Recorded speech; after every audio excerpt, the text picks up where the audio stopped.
Perkenalkan, nama saya Iputu Wahyu Marswadi Putra. Saya dari kelas 12 IPA 5, nomor absen 14. Di sini saya akan menjelaskan tentang revolusi hijau. Revolusi hijau adalah sebutan tidak resmi yang dipakai untuk menggambarkan perubahan fundamental dalam penggunaan teknologi budidaya pertanian yang dimulai pada tahun 1950-an hingga 1980-an di banyak negara berkembang, terutama di Asia. Konsep revolusi hijau yang di Indonesia dikenal sebagai Gerakan BIMAS atau Bimbingan Masyarakat adalah program nasional untuk meningkatkan produksi pangan, khususnya swasembada beras. Tujuan tersebut dilatar belakangi mitos bahwa beras adalah komoditas strategis baik ditinjau dari segi ekonomi, politik, dan sosial. Gerakan BIMAS berintikan 3 komponen pokok, yaitu penggunaan teknologi yang sering disebut panca usaha tani, penerapan kebijakan harga sarana dan hasil reproduksi, serta adanya dukungan kredit dan infrastruktur. Gerakan ini berhasil mengantarkan Indonesia pada swasembada beras. Dampak positif dan negatif.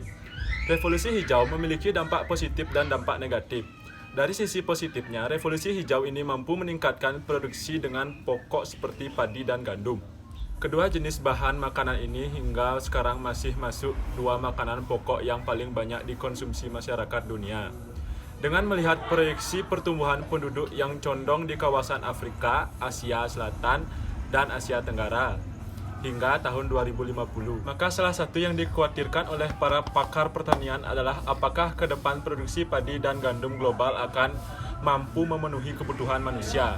Untuk itulah kemudian muncul gagasan tentang revolusi hijau berikutnya yang berbeda dengan revolusi hijau sebelumnya. Dalam revolusi hijau berikutnya atau revolusi hijau baru ini yang ditekankan adalah teknologi rekayasa genetika yang telah dikembangkan sejak tahun 1990-an.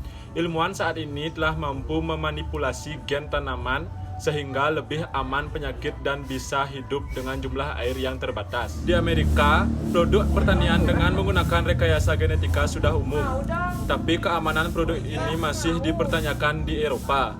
Produksi padi dan gandum meningkat sehingga pemenuhan pangan atau karbohidrat meningkat.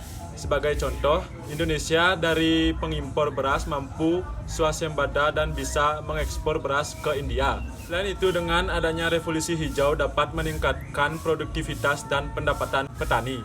Sekian materi revolusi hijau yang saya sampaikan. Jika ada kesalahan kata, saya mohon maaf. Sekian, terima kasih.